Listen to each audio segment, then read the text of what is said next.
ഇടുക്കി അടിമാലിയിലെ മുദ്രപത്രക്ഷാമം പരിഹരിക്കണമെന്നാവശ്യപ്പെട്ട് മുസ്ലിം ലീഗിന്റെ നേതൃത്വത്തിൽ അടിമാലി സബ് ട്രഷറിക്ക് മുന്നിൽ പ്രതിഷേധ സമരം സംഘടിപ്പിച്ചു. മുസ്ലിം ലീഗ് നിയോജക മണ്ഡലം പ്രസിഡന്റ് PA ബഷീർ ആനച്ചാൽ പ്രതിഷേധ സമരം ഉദ്ഘാടനം ചെയ്തു.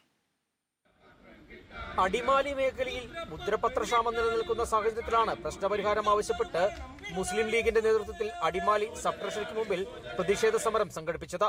ലീഗ് അടിമാലി ടൗൺ കമ്മിറ്റിയുടെ നേതൃത്വത്തിലായിരുന്നു പ്രതിഷേധം. ടൗണിൽ ലീഗ് ഹൌസിൽ നിന്ന് ആരംഭിച്ച പ്രതിഷേധം ട്രഷറിക്ക് മുമ്പിൽ പോലീസ് തടഞ്ഞു. മുസ്ലിം ലീഗ് സിന്ദാബാദ്, കിട്ടാനില്ല കിട്ടാനില്ല മുദ്രപത്രം കിട്ടാനില്ല.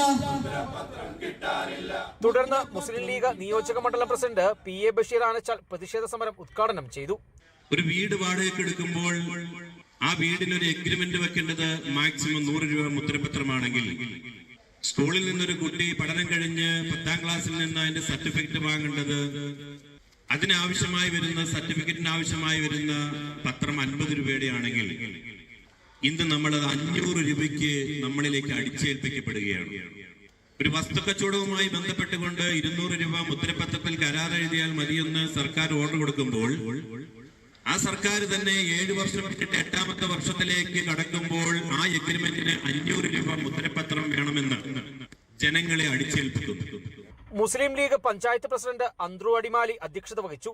മുസ്ലിം ലീഗ് നിയോജക മണ്ഡലം treasurer Anas Ibrahim, KA Yunus, JBM Ansar, CM Babootty Haji, STU ജില്ലാ treasurer PM Pareed, KP Abbas തുടങ്ങിയവർ സംസാരിച്ചു. Kerala vision news, Idukki.